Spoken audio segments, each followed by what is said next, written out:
Hello everyone, welcome to our channel tech thrust. देखिए, इस video के माध्यम से हम देखेंगे करंट अफेयर, एडिटोरिया का करंट अफेयर देखेंगे। इसमें हमने देख चुका था बजट का पार्ट 1 देख चुका था। बजट का देखेंगे, खंड बी देखेंगे। खंड ए देख लिए थे हम, खंड बी देखेंगे। तो खंड ए में हम जितने टॉपिक देख चुके, और खंड बी में हम देखेंगे। तो खंड बी में मेरा टॉपिक क्या है? कर के बारे में, मतलब कि टैक्स के बारे में खंड बी में बताया गया है।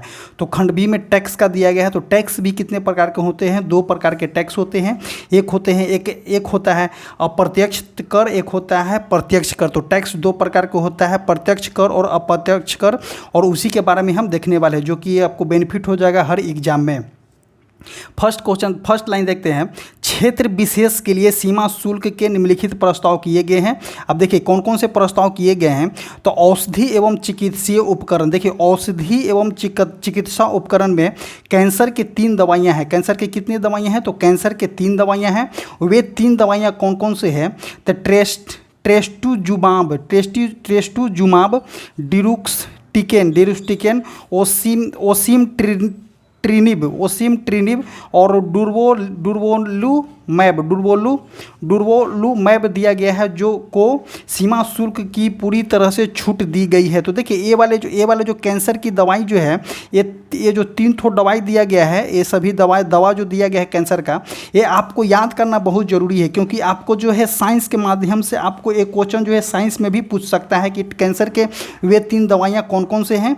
आगे देखते हैं मोबाइल फ़ोन और संबंधित पुर्जे के बारे में। तो mobile phone, mobile printed circuit board assembly और मोबाइल चार्जर पर मूलभूत सीमा शुल्क को घटाकर 15% कर दिया गया है। तो देखिए, मोबाइल फ़ोन से जितने रिलेटेड चीज़ है उसमें सीमा शुल्क को घटाकर कितना कर दिया गया है? तो 15% कर दिया गया है। नेक्स्ट देखते हैं महत्वपूर्ण खनिज के बारे में देखते हैं। तो 25 महत्वपूर्ण खनिज को सीमा शुल्क से पूरी तरह से छूट और 2 महत्वपूर्ण खनिजों पर बीसीडी को कम करने का प्रस्ताव किया गया है। तो बीसीडी क्या होता है? बीसीडी क्या होता है?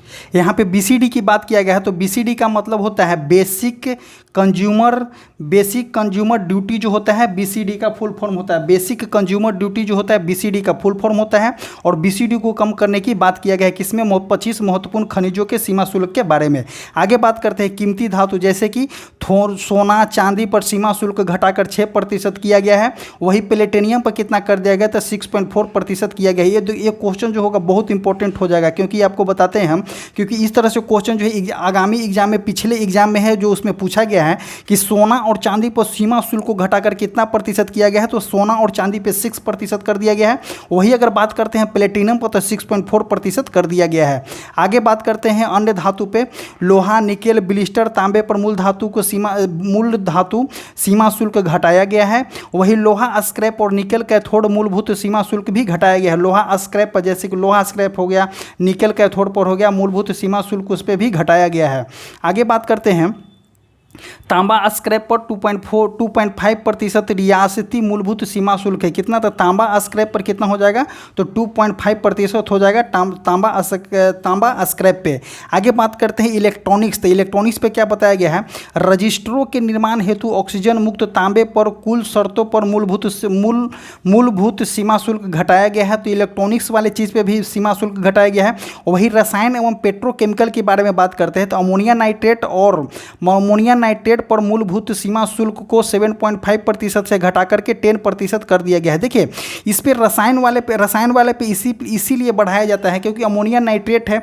अमोनिया नाइट्रेट कहाँ कहाँ यूज किया जाता है? जहाँ पे जो होता है अमोनिया नाइट्रेट यूज करने से जो है ग्लोबल वार्मिंग को खतरा होता है। तो उसी के अनुसार बताया गया है क्या कि 7.5% से बढ़ा करके कितना कर दिया गया है? 10% कर दिया गया है। आगे बात करते हैं हम प्लास्टिक पे। देखिए, प्लास्टिक पे पीवीसी फ्लैक्स बैनर पर मूलभूत सीमा शुल्क को 10% से बढ़ाकर कितना कर दिया गया है?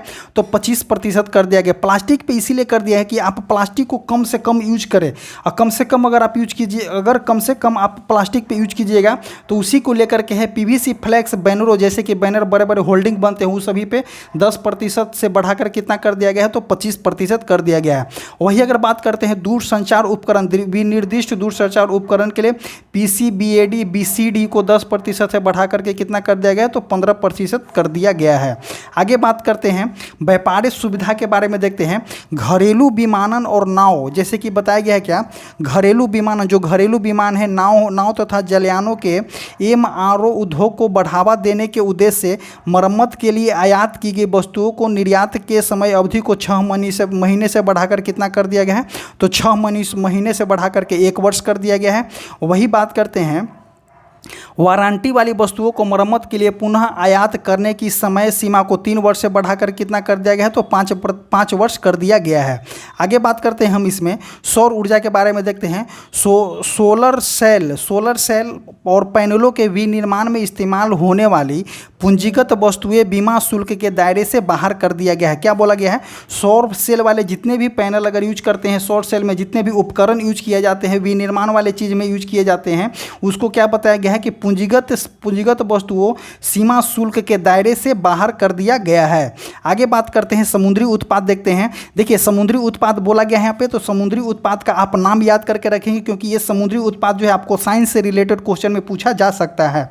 आगे देखते हैं समुद्री उत्पाद कौन कौन से हैं। कुछ ब्रूड स्टॉक, पॉलीकिट, बॉर्म्स, श्रिम्प और फिश फीड पर BCD को घटाकर 5% करने का प्रस्ताव किया गया है। वही श्रिम्प और फिश फीड के विनिर्माण में इस्तेमाल होने वाले विभिन्न कच्चे माल को सीमा शुल्क से छूट देने का प्रस्ताव भी किया गया है।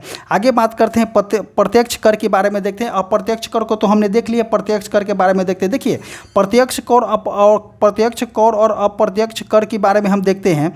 प्रत्यक्ष कर जो होता है, जो गवर्नमेंट एम्प्लॉय जो होते हैं वो डायरेक्ट टैक्स देते हैं गवर्नमेंट को, वो हो गया आपका प्रत्यक्ष कर। और वही अगर अप्रत्यक्ष कर के बारे में बात करते हो, जीएसटी हो गया, वो सब जीएसटी हो गया, अप्रत्यक्ष कर के अंतर्गत आता है। किसी भी सामान को हम खरीदते हैं तो भी अप्रत्यक्ष कर के अंतर्गत ही आता है, मतलब कि इनडायरेक्ट टैक्स के अंतर्गत ही आता है। और प्रत्यक्ष कर जो हो जाएगा आपका डायरेक्ट टैक्स के अंतर्गत आ जाएगा। आगे बात करते हैं अप्रत्यक्ष कर के बारे में। तो अप्रत्यक्ष कर के बारे में, अप्रत्यक्ष कर तो देख लिए, अब देखेंगे अप्रत्यक्ष कर मतलब कि इनडायरेक्ट टैक्स के बारे में देखते हैं। आयकर अधिनियम 1961 में व्यापक समीक्षा की घोषणा की गई। TDS का सरलीकरण क्या हो जाएगा, TDS का सरलीकरण देखेंगे हम। TDS का सरलीकरण देखेंगे। TDS का फुल फॉर्म होता है, पहले हम देखेंगे TDS का फुल फॉर्म। TDS का फुल फॉर्म होता है टैक्स डिडक्शन एट सोर्स, हो जाता है आपका TDS का फुल फॉर्म। आगे बात करते हैं विभिन्न भुगतानों पर 5% TDS दर को घटाकर 2% दर करने की प्रस्ताव किया गया है। वही म्यूचुअल फंड या UTI द्वारा यूनिटों की पुनः खरीद पर 20% TDS दर को समाप्त करने का प्रस्ताव किया गया है। वही ई कॉमर्स ऑपरेटरों पर TDS दर को 1% से घटाकर 0.1% करने का प्रस्ताव किया गया है।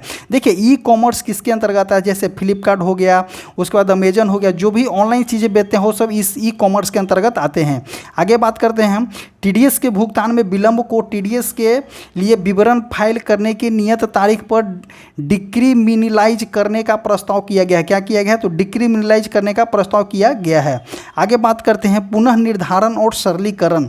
किसी कर निर्धारण वर्ष के पुनः निर्धारण और सरलीकरण का मतलब क्या होता है, किसी कर निर्धारण वर्ष के समाप्त होने के 3 से 5 वर्षों के बाद किसी कर निर्धारण को नए सिरे से केवल तभी खोला जा सकेगा जब कर की छूट प्राप्त आय का 50 लाख या उससे अधिक होगा। देखिए इसमें जो हो जाएगा आपका पुनः निर्धारण सरलीकरण, इसमें आप देखिएगा कि कितने बाउंडेशन रुपये का दिया गया है, तो 50 लाख या उससे अधिक की बात किया गया है इसमें। आगे बात करते हैं कैपिटल गेन का सरलीकरण या युक्तिकरण। कुछ वित्तीय परिसंपत्तियों के संबंध में लघु अवधि के लाभ पर 20% दर से कर लेगा। वही अगर बात करते हैं हम यहाँ पे सभी वित्तीय और गैर वित्तीय परिसंपत्तियों पर दीर्घ अवधि के लाभों पर 12.5% की दर से कर लगेगा। कितना लगेगा, तो 12.5% की दर से आपको टैक्स लगेगा। आगे बात करते हैं परिसंपत्तियों पर कैपिटल गेन के छूट की सीमा को बढ़ाकर 1.25 लाख प्रतिवर्ष करने का प्रस्ताव किया गया है। आगे देखते हैं 1 वर्ष से अधिक समय तक रखी गई सूचीबद्ध परिसंपत्तियों को दीर्घकालीन के रूप में वर्गीकृत किया जाएगा, जबकि गैर सूचीबद्ध वित्तीय परिसंपत्तियों और गैर वित्तीय परिसंपत्तियों को दीर्घकालीन के रूप में वर्गीकृत किए जाने के लिए कम से कम 2 वर्ष के लिए रखा गया। यहाँ पे सब जो बारीकी से देखिएगा आपको समझ में आ जाएगा। आगे बात करते हैं मुकदमेबाजी और अपील पे कितना टैक्स दिया गया है। देखिए मुकदमेबाजी और अपील जो हो जाएगा मुकदमेबाजी और अपील जो होता है आप डायरेक्ट उसमें टैक्स देते हैं। अपील में लंबित कतिपय आयकर विभागों के समाधान के लिए विवाद के विश्वासन योजना 2024 का प्रस्ताव किया गया है।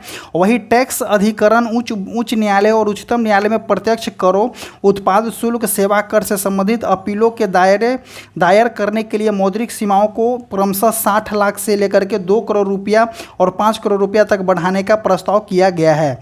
आगे बात करते हैं रोजगार और विनिवेश के बारे में बोलते हैं। रोजगार हो गया, विनिवेश हो गया। विनिवेश का मतलब क्या होता है कि अपना किसी भी कंपनी जो होता है अपना इक्विटी किसी अदर कंपनी को बेचते हैं तो विनिवेश कहलाता है। मतलब कि अपना शेयर जो है किसी और को बेचना विनिवेश कहला जाता है। अपना स्टेक को किसी और को बेचना ही विनिवेश कहलाता है। आगे देखते हैं इसमें स्टार्टअप इकोसिस्टम को प्रोत्साहित करने के लिए सभी वर्गों विनिवेशकों के लिए एंजल टैक्स को समाप्त करने का प्रस्ताव किया गया है। तो देखिए कौन सा टैक्स, तो एंजल टैक्स किससे रिलेटेड है, तो रोजगार से रिलेटेड है। आगे देखते हैं, देखिए एंजल टैक्स आपको एग्जाम में देखने को मिल सकता है कि एंजल टैक्स जो है किसमें समाप्त करने की बात किया गया है, तो स्टार्टअप और इकोसिस्टम को प्रोत्साहित करने के लिए सभी वर्गों निवेशकों के लिए एंजल टैक्स को समाप्त करने का प्रस्ताव किया गया है।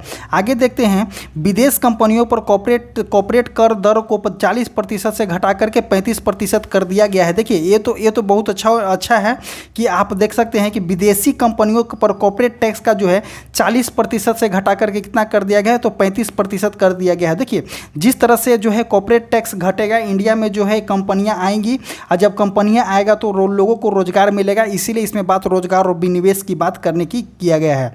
आगे देखते हैं कर और आधार का विस्तार। फ्यूचर्स और ऑप्शनल के विकल्पों पर सिक्योरिटी ट्रांजैक्शन टैक्स को बढ़ाकर क्रमशः 0.02% और 0.1% करने का प्रस्ताव। प्राप्तकर्ता के द्वारा शेयरों के पुनः खरीद पर प्राप्त आय पर कर लगेगा। देखिए क्या बोला गया, प्राप्तकर्ता के द्वारा शेयरों के पुनः खरीद पर आपको जो है उस पर टैक्स लगेगा। 2% इक्वलाइजेशन लेवी को वापस ले लिया गया है। जो इक्वलाइजेशन लेवी है टैक्स है उसको वापस ले लिया गया है। आगे देखते हैं सामाजिक सुरक्षा और लाभ। एनपीएस में नियोजनकर्ता द्वारा किए जा रहे योगदान को कर्मचारी के वेतन को 10% से बढ़ाकर के 14% करने का प्रस्ताव किया गया है। देखिए एनपीएस क्या है, नेशनल पेंशन स्कीम की बात करता है। एनपीएस जो है आपका नेशनल पेंशन स्कीम की बात करता है। उसमें जो 10% वेतन के 10% को बढ़ाकर कितना कर दिया गया है, तो वेतन के 10% से बढ़ाकर के 14% कर दिया गया है। वही 20 लाख रुपये तक की चल परिसंपत्तियों को सूचना न देने को गैर दंडित बनाने का प्रस्ताव किया गया है। देखिए क्या बोला गया है, 20 लाख रुपये तक के चल परिसंपत्तियों को, चल परिसंपत्ति मतलब कि 20 लाख रुपये अगर आपके पास है तो उसको सूचना न देने को गैर दंडित बनाने का प्रस्ताव रखा गया है। इसमें रखा गया है गैर दंडित बनाने का प्रस्ताव। आगे बात करते हैं हम नई कर व्यवस्था के तहत व्यक्तिगत आयकर में बदलाव किया गया है। वेतनभोगी कर्मचारियों के लिए स्टैंडर्ड डिडक्शन को 50,000 रुपये से बढ़ाकर 75,000 रुपये करने का प्रस्ताव रखा गया है। वही पेंशन भोगियों के लिए पारिवारिक पेंशन की कटौती 15,000 रुपये से बढ़ाकर के 25,000 रुपये करने का प्रस्ताव रखा गया है। आगे बात करते हैं हम नई कर व्यवस्था में संशोधित टैक्स से संचरण देखेंगे कितना रुपये पर के अगर आपका सालाना आय 3 लाख रुपये जीरो से लेकर के 3 लाख रुपया है तो उस पर नो टैक्स, कोई टैक्स नहीं लगेगा आपका। वही अगर बात करते हैं 3 से 7 के अंतर्गत आपका 3 से लाख से लेकर के 7 लाख तक रुपये का आपका 5% टैक्स लगेगा। वही 7 से 10 आपका 10% टैक्स लगेगा। 10 से 12 लाख रुपये पर 15% आपका टैक्स लगेगा। 12 से 15 लाख रुपये पर आपका 20% टैक्स लगेगा। वही 15 लाख रुपये से अधिक अगर आपका इनकम है, एनुअली इनकम है, तो उस पर आपको 30% टैक्स लगेगा।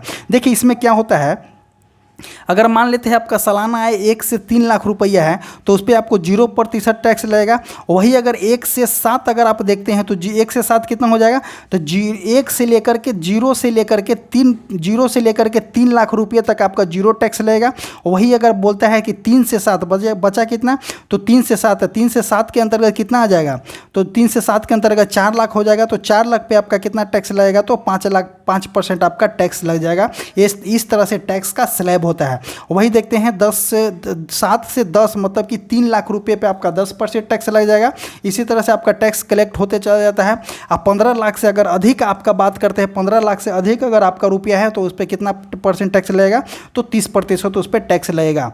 नई कर व्यवस्था में वेतनभोगी कर्मचारियों को आयकर में 17,500 रुपये तक का लाभ हो सकता है। देखिए क्या क्या बोला है, नई टैक्स व्यवस्था में वेतनभोगी कर्मचारियों को जो आयकर में 17,500 रुपये तक का लाभ मिल सकता है। आगे बात करते हैं बजट 2024-25 के तहत विभिन्न योजनाओं पर खर्च किया गया है। देखिए विभिन्न योजनाओं पे खर्च किए गए कितने रुपये खर्च किए गए हैं, ये जो एग्जाम पॉइंट ऑफ व्यू से बहुत इंपॉर्टेंट होता है। और ये जो क्वेश्चन जो होता है डायरेक्ट डाटा बेसिस क्वेश्चन है, एग्जाम में देखने को मिल सकता है। आपको बीपीएससी में देखने को मिलेगा, रेलवे में भी ये क्वेश्चन देखने को मिलेगा, एसएससी में ये सभी क्वेश्चन देखने को मिलता है।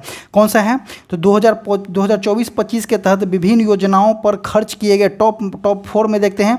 प्रधानमंत्री गरीबी कल्याण अन्न योजना पे कितना किया गया है, तो 2,52,050 रुपया खर्च किया गया है।